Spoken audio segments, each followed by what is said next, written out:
I need you to move it down. Hi, I'm Shelley with Gilbert Marketplace, and today I'm going to do the Valentine Mailbox. Yesterday, it's chopping my head off. Yesterday, I did these cute little blocks, and I had the mailboxes, these little vinyl signs, and everyone's asking me how to do these mailboxes. It is a little tricky, but it's not that difficult. You can pick these up. I believe they have them at the dollar store, Dollar General. You probably can get them at Walmart, wherever. But they are kind of small, so it makes it a little bit more challenging to make just because of your hand getting inside to do that.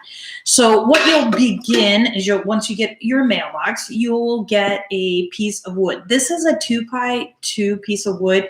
This one is 16 inches long. Obviously, you can make it whatever size you want. If you go too large, then obviously it's going to be wobbly. You would have to do a bigger base. These are just scrap pieces of wood that I also use to do the blocks. But you know, this is, 3.5 by 4. Because the 3.5 is the standard width.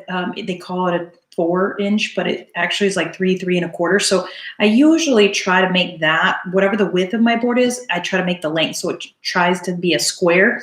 This one you can see is just a little bit longer, but if you go 4.5, 4 inches, you'll be fine. Then what you'll want to do is just take a piece of paper and go like that. And then you'll make your X. You'll put a line right there and then go this way. So that will give you your center point. That's how I get the middle. You'll do the same on the post. Just make just take a piece of paper or anything that's a straight line and then do it on both sides. So that will give you your center point. Now, what you'll want to do is you'll get a little drill bit. Now, you'll get your drill bit and you'll use this as your pilot. So you'll want to go all the way through this.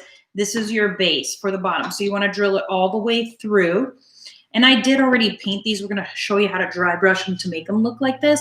But I did base coat these. I use spray paint. It's just fast and easy. This was supposed to be a gray. However, it looks kind of like a brown. But it kind of matched the mailbox. So it works.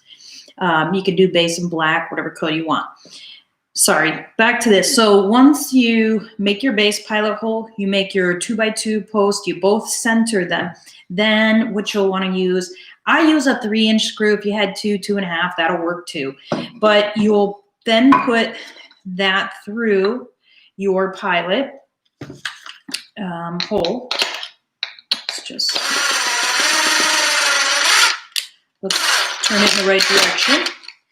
And once you've got this little peak peeking out there, then you'll want to put that in your pilot hole of your 2x2 post. All right, so we have those lined up. And then you'll want to use a little bit of pressure. This is where it gets a little tricky because obviously we're going into it pretty deep. And that's just so it's not so rocky. But hold firmly and give it a good screw.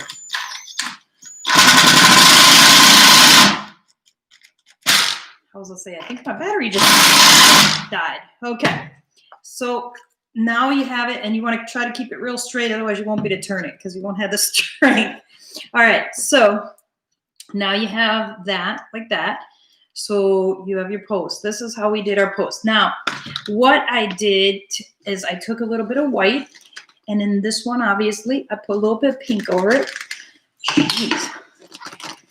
I think my paint's lid stuck on there a little bit, but what you'll do is you'll dip that in and then you'll wipe it out. Best probably to use a little bit of paper towel and just kind of wipe it out. I've been doing this so long, so I can pretty much not do that, but that's what I would recommend because they call it dry brush for a reason, so that your brush is somewhat dry. And then you'll just go across the grain and you can see that it gives it the texture. So we'll just kind of go around the edges. And the rougher your wood is, obviously, the easier this technique is. If it's real smooth, then you have to practice a little bit more. But this is pretty rough wood. These, I think, were actually leftover pieces from fence post. And then so it has a good texture on it. Then you'll just take this and lightly rub, nice even. Now, literally, my pressure on this is like 0. Like it is like a feather, okay? That's where everyone makes their mistake and gets all kinds of, uneven lines. So just lightly, we're not pressing down. We're not, pushing really, really hard or it gets messy. So you're just lightly, like you were, touching a feather. Just lightly. You can see it barely touches. See how it gives it a nice grain? It almost makes it look, obviously this is wood, but it gives it that wood grain look instead of that painted look. Okay, so we'll give that a second here to dry. Let me just move this over here to the water so I don't wreck my paintbrush. Okay, so probably got some paint on my face. Okay, so that post is ready. Now, we're going to do the same with the bottom.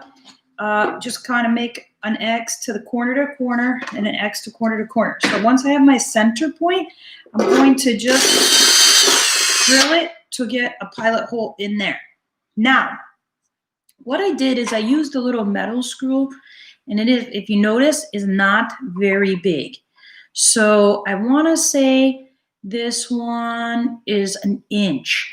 Might be, sorry, it's a 3/4 inch. My husband just corrected me. So it's 3/4 inch. It's not real long. And the reason why we don't want it to be real long is because when we get it on the post, obviously that's going to be a little bit of a challenge. So again, we're going to put this in the center point. And for some reason, that's not marked. So I am going to do what I told you guys. We're just going to crisscross it right here. Make a mark. So that's my first line. Turn it the other direction. And put a little line. So now I have an X, and the X is my center point. So now, this is still pretty wet, but we're going to keep moving. You know me, I like to don't want to take too much of your time, keep my movies moving. All right, so we're going to just make a little pilot hole. We don't want to go too deep with this because obviously the screw's not that deep, but we're going to go into this just a little bit. Okay, so now we have that in. Sometimes I will tell you, I will give it a couple turns with my screwdriver, just like this, because I will tell you this will be the most challenging part of putting it together. Okay, so once I got a few turns in there, what we're going to do, hopefully is not have paint all over the entire place, we're going to put this little screw in the inside. So if you have big hands, this can be a little bit of a challenge. As you can see, mine are pretty chunky. But we're going to put our screw in there. Okay, and you'll see it coming out the bottom here. Give it a few turns. And you're going to use your little chubby. They call that a chubby screwdriver. You're going to need it because we don't have much room to work with here. I'm going to turn that, and then I'm going to set that right on there, and I'm going to give it a couple turns if I can with my own hand. And that you can feel it's kind of on there. And then I'm going to take my chubby little screwdriver because, like I said, it barely fits in there. And what I normally do is I just hold it so it's not turning, and I actually push really hard and turn my wood, not the screwdriver, because you can't. Your hand is not going to, unless you got really petite hands, it's not probably going to fit in there. As the wood turns, you'll see your screwdriver is standing up. It's almost touching the top. You know what I mean? Like I said, this is your most challenging part. So you're just going to turn the wood, not the screw. And that, we got to turn a little bit more, obviously. You're just going to push really hard and push down and give that a turn. Now, you don't want to get too crazy because I have went so tight that I actually put the screw right through it. All right, so then obviously I kind of want them to line up. Let me get it one more turn here. It's good and tight. All right, see? It's nice and tight. That is how you go about it. Now, if it's a little crooked, that's okay. Sometimes it's because the seam, you can't really put the hole right in the middle.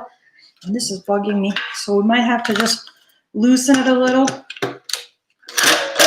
because I don't have the strength to, there we go, turn it. There we go. And now we'll retighten that a little bit. There we go. So now it's straight. Okay, and then what I usually do is whatever side it's kind of leaning to, truthfully, because it does going to have a little bit of a lean, because like I said, the seam is in the middle of the mailbox. Then I just put a creative bow on it. You can center it, you can do whatever. If for some reason your mailbox isn't tight like this, nice and tight, then you could use a little hot glue under there or a little E6000 and glue it back down. But I wouldn't recommend that for just applying it. I would recommend using a screw because the kids are going to probably put envelopes and their little Valentine notes and stuff in there. So you need it to be a little bit more secure. Okay. Like I said, see, it's 16 inches. This one's a little bowed, so that's why I think we got a little more rock. Obviously, these are scrap pieces of wood, but this is nice and firm and straight. If your wood is kind of curved like this one is a little, it might rock a little. And that's why I said you don't want to go too high, because if you go too high, then it will start tipping over. But that's how I attached it. Obviously, like I said, you can get these mailboxes at Walmart, Dollar General, probably, Dollar Tree. So hopefully this was a quick tutorial on how you can do this cute little Valentine mailbox. Again, it's Shelly with Gilbert Marketplace. Also, if you want to subscribe, you get to see all my new videos. I have lots of new Valentine ones coming up. And if you hit the bell, it will notify you when they upload. Hey, everyone, thanks for watching and have a wonderful day.